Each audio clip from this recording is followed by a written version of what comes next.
உன் வலது கையை நீட்டு மாறி.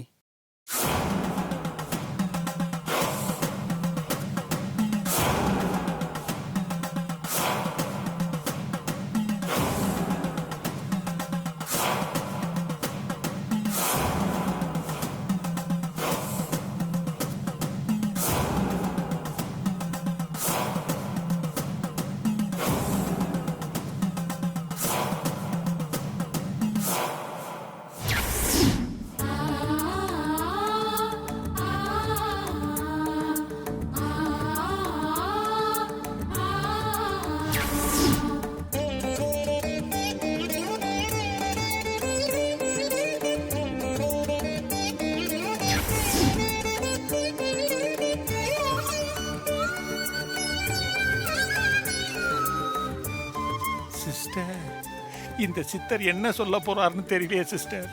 ஒருவேளை உங்களை மாட்டி விட்டுருவானோ?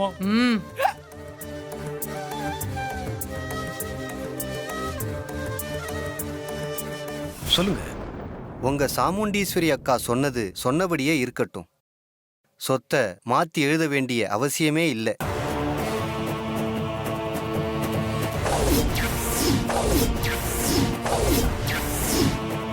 போச்சு.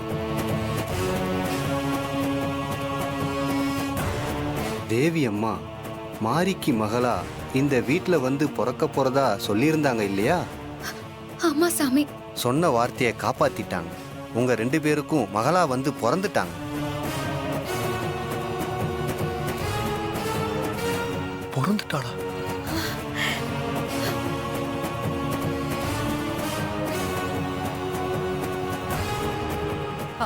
ஆனா இப்ப தேவி அக்கா தான் உயிரோடவே இல்லையே சாமி. உயிரோட தான் இருக்காங்க. அந்த ஆத்மா இன்னும் கடவுள்கிட்ட போய் ஐக்கியமாகல. பூமியில தான் இருக்கு.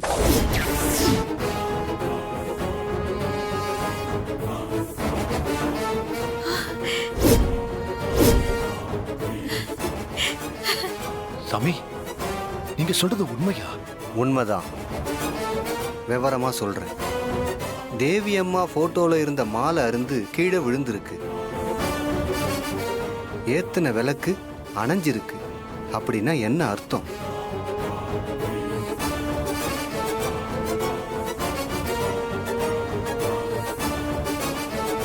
அந்த ஆத்மா இன்னும் கடவுளோட போய் ஐக்கியமாகல. இந்த பூமியில தான் இருக்குன்னு சொல்றாங்க. மாரி,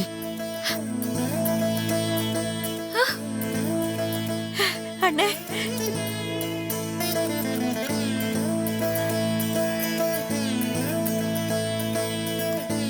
அப்போ அப்போ குழந்தை உயிரோட தான் இருக்கு. மாரி, அதுவே உன்னை தேடி இந்த வீட்டுக்கு வரும்.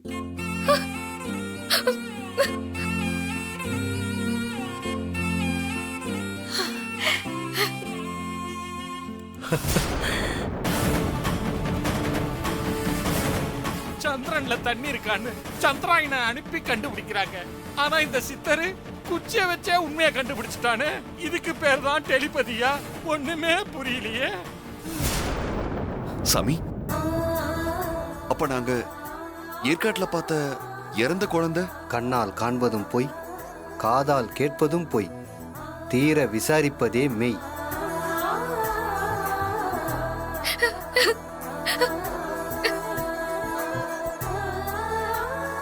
குழந்தை ஒரு இடத்துல பத்திரமா உயிரோட தான் இருக்கு. மாரி, கண்டிப்பா அது உன்னை தேடி இந்த வீட்டுக்கு வரும். அதை யாராலையும் தடுக்க முடியாது.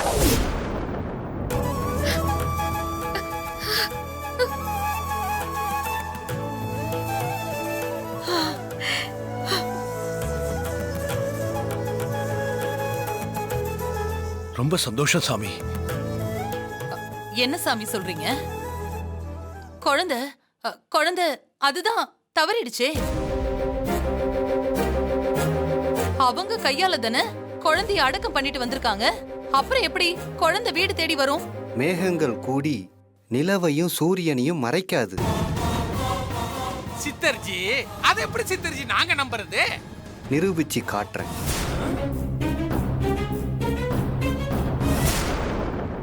விளக்குல தண்ணி ஊத்தி திரிய வச்சு எரிய விட்டா விளக்கு எரியுமா? அது எப்படி சித்தர்ஜி எரியும்? இப்ப எரியும் பாருங்க.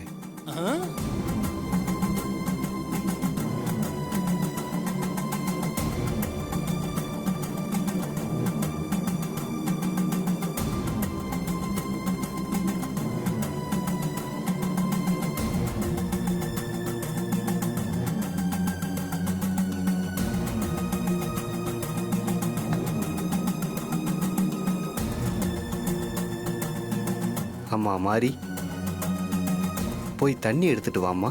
ஆ சரிங்க சாமி.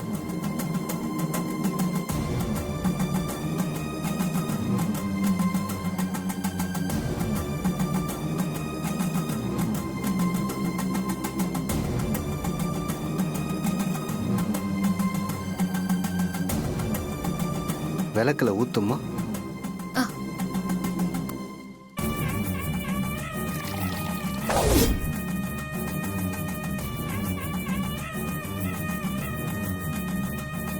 அதெல்லாம் எரியாது, சும்மா.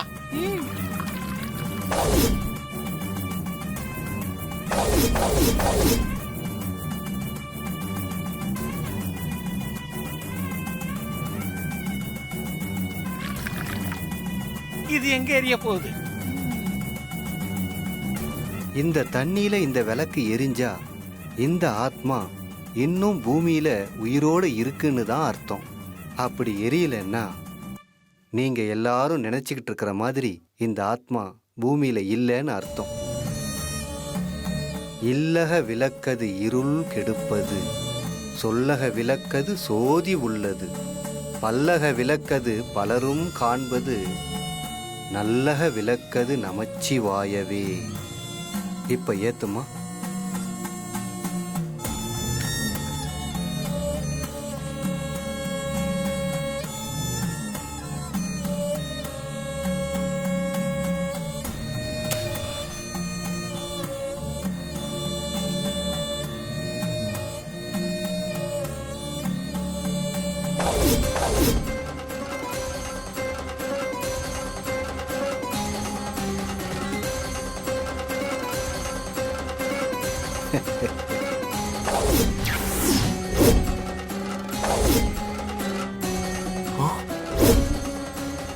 ஐயோ, நல்லாவே எரியுதே.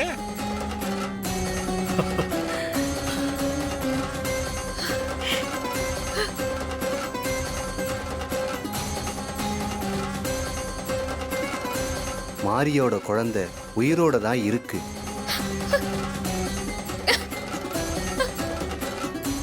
கண்டிப்பா அது இந்த வீட்டுக்கு வந்து சேரும்.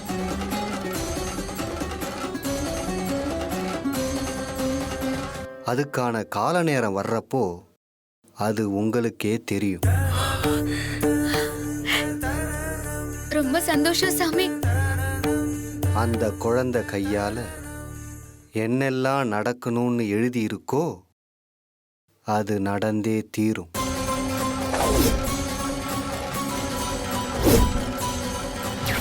என் மருமக வயித்துல இருக்கிற நான் பிறந்து வெளி உலகத்தை பார்க்க போறேன்.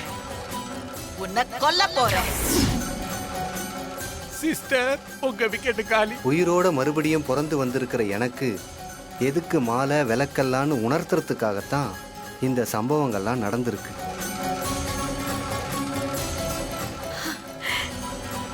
இனிமே இவங்களுக்கு மாலை விளக்குன்னு எதுவும் தேவையில்லை.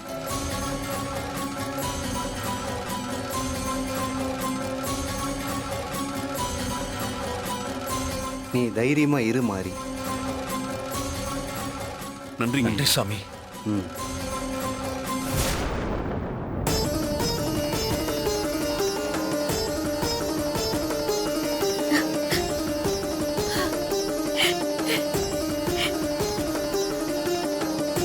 சாமி, சாமி, தேவி அம்மா உயிரோட தான் இருக்காங்களா சாமி? ஆமா மாறி, அவங்களுக்கு எதுவும் ஆகல, ஆகவும் ஆகாது. அவங்க பத்திரமா இருக்காங்க. கண்டிப்பா உன்னை தேடி வருவாங்க.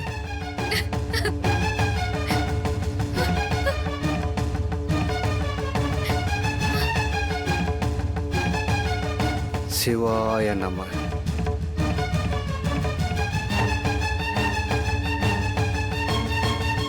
தென்னாடுடைய சிவனை போற்றி, எந்நாட்டவர்க்கும் இறைவா போற்றி, காவாய் கனக திரளை போற்றி, கைலை மலையானை போற்றி போற்றி.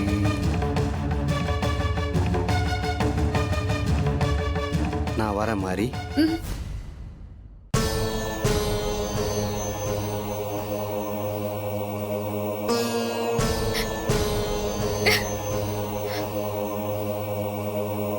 அண்ணே, நான் கும்பிட்ட சாமி என்னை கைவிடலண்ணே.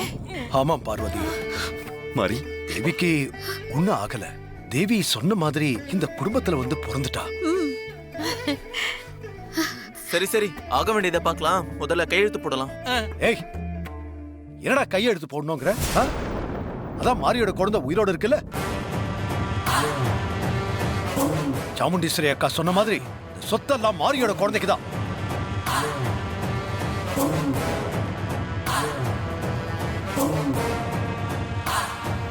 மாம்சே, மாரியோட குழந்தை எப்ப நம்ம வீடு தேடி வர்றது, சொத்தை எப்ப அந்த குழந்தை மேல நம்ம எழுதி வைக்கிறது, இதெல்லாம் நடக்கிற காரியமா மாம்சே? ஏன் பல வருஷம் கழிச்சு மாறி நமக்கு கிடைக்கலையா? அதே மாதிரி இன்னைக்கு இல்ல, நாளைக்கு இல்ல, எத்தனை வருஷம் கழிச்சு கிடைச்சாலும் அப்பவும் அந்த குழந்தைக்கு தான் சொத்து முழுசும்.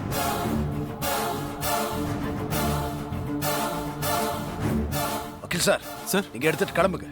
சரிங்க சார். அதே எடுத்துக்கங்க. கிளம்பிட்டான். பாண்டி வா.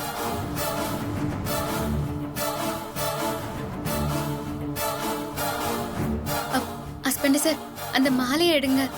ஓகே.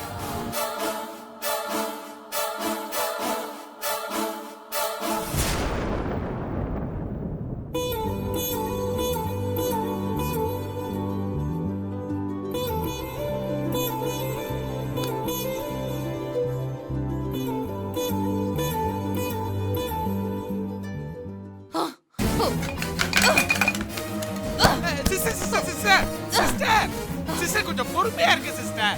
ஏற்கனவே இப்படி கோவப்பட்டு ஆத்திரப்பட்டு தான் நாம நிறைய நஷ்டப்பட்டிருக்கிறோம். கொஞ்சம் பொறுமையா யோசிக்க சிஸ்டர். எது நடக்க கூடாதுன்னு நினைச்சனோ அது நடந்துருச்சு. யாருக்கு தெரியக்கூடாதுன்னு நினைச்சனோ அது அவங்களுக்கு தெரிஞ்சிருச்சு. மரியா பார்வதியோட பொண்ணு இல்ல, மாரிதான் பார்வதியோட பொண்ணுன்னு கண்டுபிடிச்ச மாதிரி சூர்யா அவனோட குழந்தைய எப்படியும் கண்டுபிடிச்சு கூட்டிட்டு வந்துருவான். சிஸ்டர், நிச்சயமா சூர்யா அதத்தான் பண்ணுவான். அத்தை பொண்ணை தேடி கண்டுபிடிச்சவன் அவன் பொண்ணு, அதுவும் அவனோட அம்மா. தேடி கண்டுபிடிக்காம விட்டுருவானா சிஸ்டர்? சொல்லுங்க. என்னென்ன வழியெல்லாம் இருக்கோ அத்தனையும் ட்ரை பண்ணுவான் சிஸ்டர். நான் இது வரைக்கும் மாரிக்கிட்டயும் சூர்யா கிட்டயும் நிறைய விஷயங்கள்ல தோத்து போயிருக்கேன். ஆனா இப்போ இந்த விஷயத்துல நான் தோத்து போக கூடாது. இத்தனை நாளும் நடந்தது மான பிரச்சனை, சொத்து பிரச்சனை. ஆனா இப்போ இது என்னோட உயிர் பிரச்சனை. என்ன ஆனாலும் சரி, அந்த குழந்தை இங்க வரவே கூடாது. அவளை உயிரோடவே விடக்கூடாது. சிஸ்டர், அந்த குழந்தை எப்படி சிஸ்டர் இங்க வரும்? அது இருக்கிற இடமோ ஏற்காடு, நாம இருக்கிறதோ சென்னை. தவிர்த்துக்கிட்டா வரும். அதனால அந்த குழந்தைக்கு வரவே வராது சிஸ்டர். நீங்க தைரியமா இருங்க, கவலைப்படாதீங்க.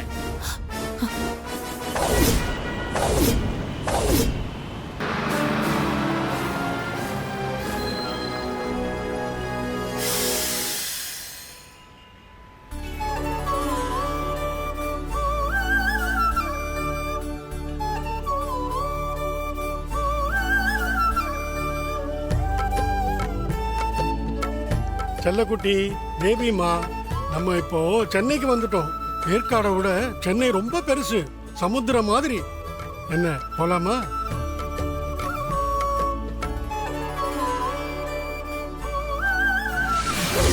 இது அப்படி சாதாரணமா நினைக்க கூடாது. அது சாதாரண குழந்தை இல்ல, தெய்வ குழந்தை. எதுக்கும் நம்ம ஆளுங்க கிட்ட சொல்லி ஏற்காடு மட்டும் இல்ல எல்லா ஊர்லயும் தேட சொல்லு. சரிங்க சிஸ்டர், நீங்க கொஞ்சம் அமைதியாவும் பொறுமையாவும் இருங்க. நான் போய் ஆக வேண்டியதெல்லாம் பாக்குறேன். நீங்க ரெஸ்ட் தேட எடுங்க. சொல்லு. போ. போறேன் சிஸ்டர்.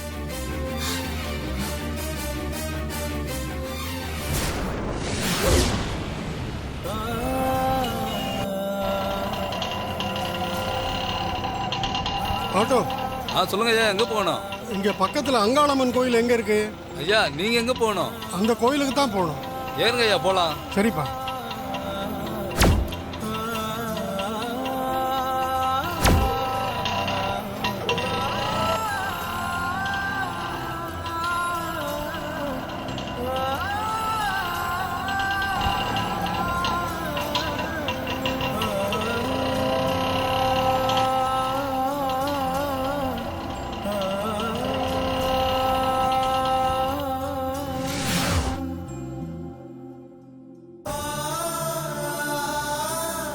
தேவி அம்மா, ஏற்காடு காட்டம்மன் கோயிலுக்கு போயிட்டு திரும்பி வந்ததுல இருந்து நானும் ஹஸ்பண்ட் சாரும் நடப்பணமா தான் வாழ்ந்துட்டு இருந்தோம். ஆமாம்மா, என் கனவுல குழந்தையா வந்து ஓடி பிடிச்சி விளையாடின நீங்க எங்களுக்கு மகளா வந்து பொறப்பேன் என்ன உன் கையில தூக்கி வச்சு கொஞ்சணும்னு சொன்னீங்க. அது பலிக்காம போச்சு. என்ன மனசு உடைஞ்சு போயிருந்தம்மா. சித்தர் சாமி வந்து நீங்க உயிரோட இருக்கீங்கன்னு சொன்னதுக்கு அப்புறம் தான் எங்க 2 பேருக்குமே மறுபடியும் உயிர் வந்திருக்குமா. ஏற்காட்டு மலையில பறி கொடுத்த நிம்மதியும் சந்தோஷமும் இப்பதாம எங்களுக்கு திரும்ப கிடைச்சிருக்கு. நீங்க எங்களுக்கு எப்பமா திரும்ப கிடைப்பீங்க? பிரசவ மயக்கத்துல அரைகுறையா பார்த்த முகத்தை வச்சுக்கிட்டு நான் எப்படி உங்களை அடையாளம் கண்டுபிடிக்க போறேன்னே தெரியலம்மா. எங்களால உங்களை அடையாளம் தெரிஞ்சுக்க முடியாத, ஆனா உங்களால எங்களை அடையாளம் தெரிஞ்சுக்க முடியும். எங்களை தேடி வாங்கம்மா. எங்கம்மா இருக்கீங்க? எப்படி இருக்கீங்க? எப்போ எங்களை தேடி வருவீங்க? சீக்கிரம் வாங்கம்மா, சீக்கிரம் வாங்க.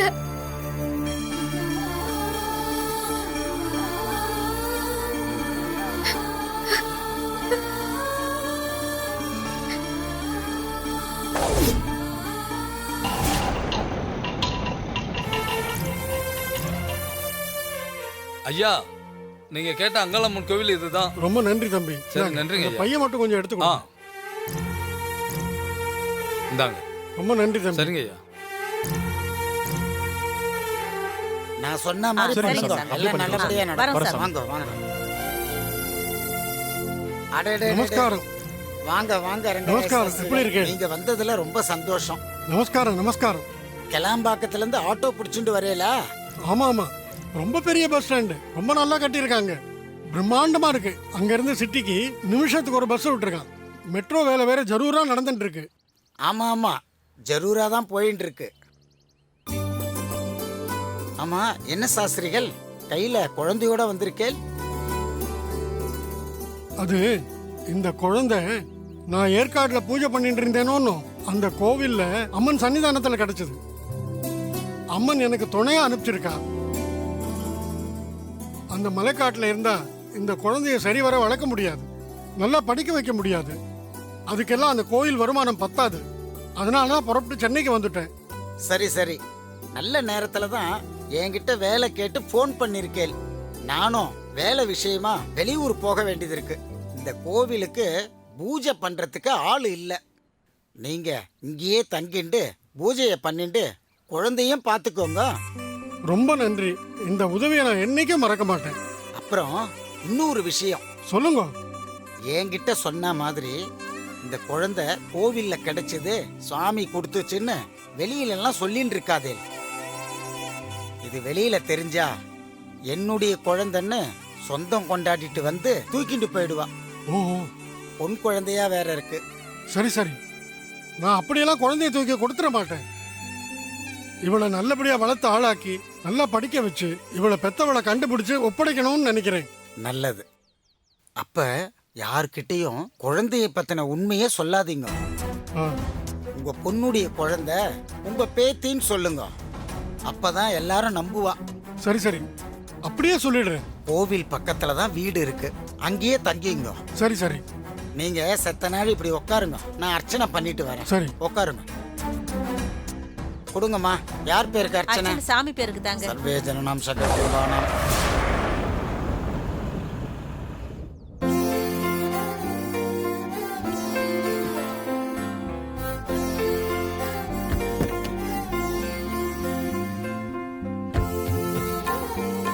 மாறி வா. ம்.